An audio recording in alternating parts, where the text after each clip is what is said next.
ہم اس کے دروازے پر بیٹھے ہیں جس کے پاس دنیا کی اطمینان کی دولت ہے اور آخرت میں نجات کی دولت۔ مجلسوں میں میرے بچوں جوانوں، جیسے آپ اس وقت تشریف فرما ہے، میرا واللہ دل سے دعا نکل رہی ہے آپ کے لیے۔ آپ نے موسم کی سختی کو ہرا دیا، آپ نے بعض اپنے لوگوں کے سوچ کو بدل دیا جو یہ سوچ رہے تھے کہ آج گرمی بہت ہے، لوگ آئیں گے نہیں۔ جب ہم ان موسموں سے نہیں متاثر ہوتے تو پھر جو جہنم میں جائیں گے علی کے دشمن، ان سے ڈریں گے جن کی کوئی حیثیت ہی نہیں، جن کا انجام خراب ہے، ہمیں ان سے کیا خوف۔ محرم آنے والا ہے میرے عزیزو، یہ سال 2025 کا محرم 1447 ہجری کا محرم پاکستان کی تاریخ کا مثالی محرم ہوگا۔ ہر سال سے زیادہ اہتمام ہوگا، ہر سال سے زیادہ خرچہ ہوگا، ہر سال سے زیادہ شرکت ہوگی، ہر سال سے زیادہ سبیلیں ہوں گی، ہر سال سے زیادہ علم ہوں گے،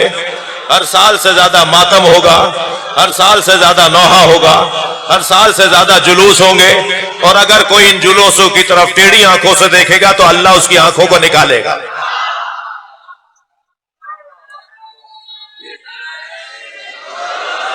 یہ میرے بھائی ابھی کوئی زبان کاٹنے کی بات کر رہے تھے، تم کیوں زبان کاٹو گے جس کی زبان کاٹنے کو ملک الموت موجود ہو؟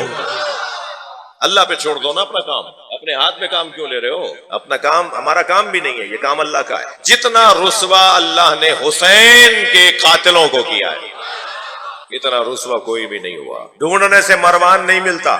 سندھ والے تو ویسے ہی مروان کا نام ہی جب لیتے ہیں جب منہ پہ گالی آتی، سندھ کی تو گالیوں میں گالیاں سکھانے نہیں آیا ہوں میں، لیکن جب سندھی گالی دیتا ہے نا تو پھر سب سے بڑی دو ہندو لڑ رہے تھے، سندھی ہندو سندھی آپس میں لڑ رہے تھے، ایک نے غصے میں دوسرے کو کہا تو مروان ہے، تو تیسرا مسلمان تھا، اس نے کہا بھائی مروان کون ہے؟ کہنے لگا مروان تو گالی ہے، میں نہیں پتا کون ہے۔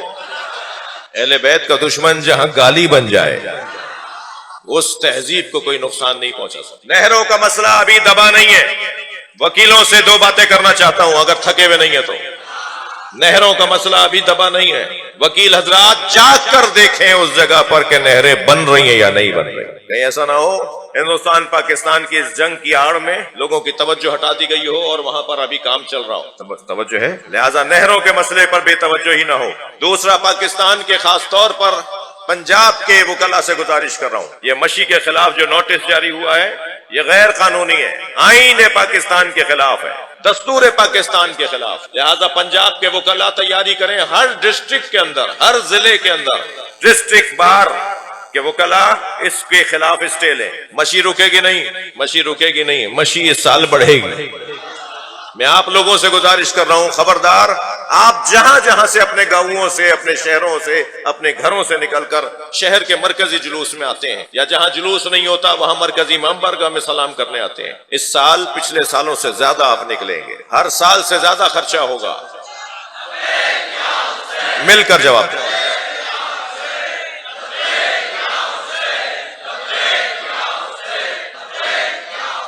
بلند صلوات دیا کریں، اس سے بلند صلوات دیا کریں۔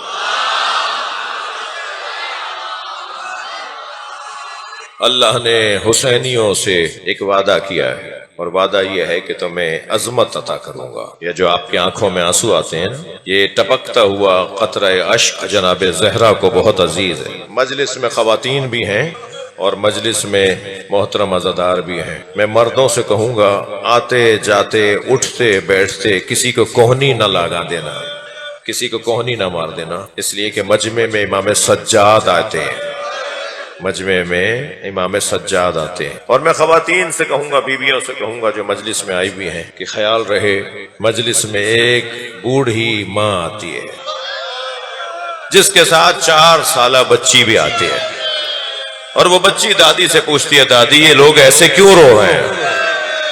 تو دادی کہتی ہیں بیٹا یہ تمہارے بابا حسین کو رو رہے ہیں۔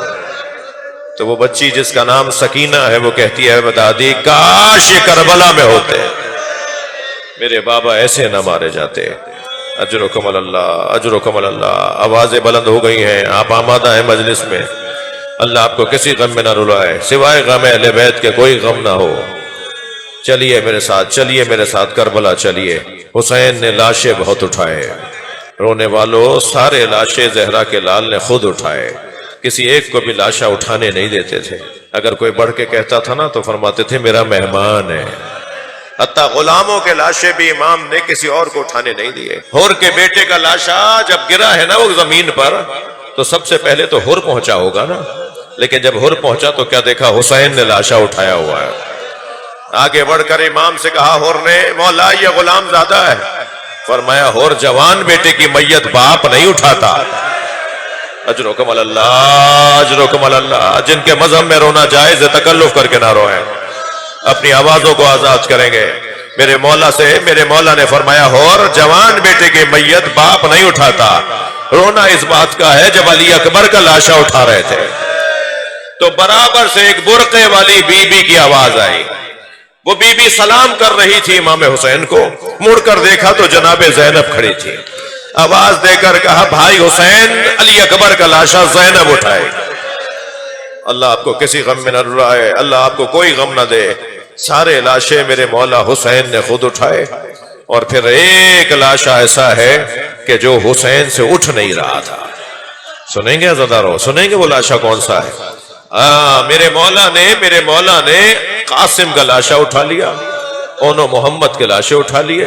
میرے مولا نے علی اکبر کا لاشا اٹھا لیا, اور عباس علمدار کا لاشا نہر کے کنارے چھوڑ کر آ گئے. مگر ایک لاشا چھوٹا بہت تھا, مگر حسین سے اٹھ نہیں رہا تھا. کبھی آگے جاتے تھے انا للہ, کبھی الٹے پیر واپس آتے تھے رضاً بقضائہ وتسلیما لامرہ. اجرکم اللہ. علی اصغر کا لاشا, میرے مولا نے ابا کا دامن لاشے پہ ڈالا ہوا تھا. جو بچہ کچھ دیر پہلے تک تڑپ رہا تھا وہ باپ کی گود میں چین سے سو رہا تھا. چھوٹے چھوٹے بچوں کو یہ یقین تھا کہ پہلے چھوٹے بھائی کو پانی پلائیں گے پھر ہمیں لے جائیں گے. سامنے سے آتے ہوئے دیکھ رہے ہیں تو آواز دے کر سکینہ نے کہا بابا میں بھی پیاسی ہوں, بابا مجھے بھی پانی پلا لائیے. حسین کیا بتائیں کیسا پانی پلایا ہے. اجرکم اللہ, اجرکم اللہ. کچھ سال پہلے 6 محرم کو ایک جوان میرے پاس آیا, مجھ سے کہنے لگا مولانا میں مچھلی خرید کر لایا ہوں. میں نے اپنی بڑی بہن سے کہا مجھے مچھلی تل کے دے دو. تو دادی کی آواز آئی بیٹا محرم میں مچھلی نہیں کھاتے. تو میں نے دادی سے کہا دادی حلال تو حلال ہے, ربیع الاول ہو یا محرم ہو. تو دادی نے کہا بیٹا تم آج کے زمانے کے جوان ہو نا, ہماری بات نہیں مانو گے, جاؤ مولانا سے پوچھ کر آؤ. مولانا میں آپ سے پوچھنے آیا ہوں میں مچھلی کھا لوں. وہ بول رہا تھا اور میں رو رہا تھا. میں نے روتے ہوئے اسے کہا میں اتنا بڑا عالم نہیں ہوں, مجھے اس کا جواب نہیں آتا, تم دادی کی بات مان لو, تم دادی کی بات مان لو. کہنے لگا میں سمجھا نہیں. میں نے کہا دادی کی بات مان لو. حسین مولا نے علی اصغر کے تڑپنے کو مچھلی کے تڑپنے سے تعبیر کیا. اما ترونا کیف یتلذا, دیکھ نہیں رہے میرا بچہ کیسے مچھلی کی طرح منہ کھولتا ہے, کیسے میرا بچہ مچھلی کی طرح منہ بند کرتا ہے. اجرکم اللہ. میرے مولا نے علی اصغر کا لاشا اٹھایا ہوا ہے. آگے بڑھ کر سکینہ نے بی بی نے استقبال کیا. جناب رباب آتی نظر آئی تو آواز دے کر کہا بی بی آ رہی ہے. بی بی امام کی طرف بڑھ رہی ہے. امام کی گود میں بچہ ہے اور اس بچے کی ماں آ رہی ہے, سامنے سے آ رہی ہے. تو امام نے جناب رباب کو دیکھ کے فرمایا رباب بتاؤ میں کون ہوں. حسین اپنی زوجہ سے پوچھ رہے ہیں بتاؤ میں کون ہوں. تو جناب رباب کی آواز آئی آپ میرے مولا ہیں, آپ حجت خدا ہیں. امام نے ابا کا دامن ہٹا دیا. ایک ماں نے خون میں لت پت بچہ دیکھا, ننے لبوں پہ لب رکھ دیے اور ایک جملہ کہا ہے یا بنیا مثلو کا ینہر, اے میرے لال کیا تجھ جیسوں کو نہر کیا جاتا ہے. اجرکم اللہ. ہو گئی مجلس. میرے بھائی تھیم صاحب تشریف فرما ہے. کچھ دیر کے بعد محسن بھائی سے استفادہ ہوگا, مگر میرا دل کہہ رہا ہے کہ میرے ساتھ کچھ دیر اور رہیے. بس ایک بات آپ کو اور سنا کر میں آپ سے رخصت چاہوں گا. حسین کتنے غریب ہیں, سارے عزیز مارے گئے, ہر ایک کا لاشا خود اٹھا کر لائے, مگر حسین کا لاشا اٹھانے والا کوئی نہیں تھا. 3 دن تک بے گور و کفن رہا زہرا کے بچے کا لاشا. میرے مولا جب گھوڑے سے گر رہے تھے نا, پہلے تو آپ ذرا یہ سنیے کہ ہر شخص یہ چاہتا تھا کہ حسین کو گھوڑے سے گرائے, اور مولا کا روب ایسا تھا کہ جہاں گھوڑا موڑتے تھے فوجیں بھاگنے لگتی تھی. ایک بھاگتے ہوئے سپاہی سے دوسرے سپاہی نے کہا تم اس سے ڈرتے کیوں ہو؟ تو اس نے کہا اس کے ایک بھائی کا نام عباس تھا, یہ اکیلے بھی ہوتے ہیں تو لشکر ہوتے ہیں,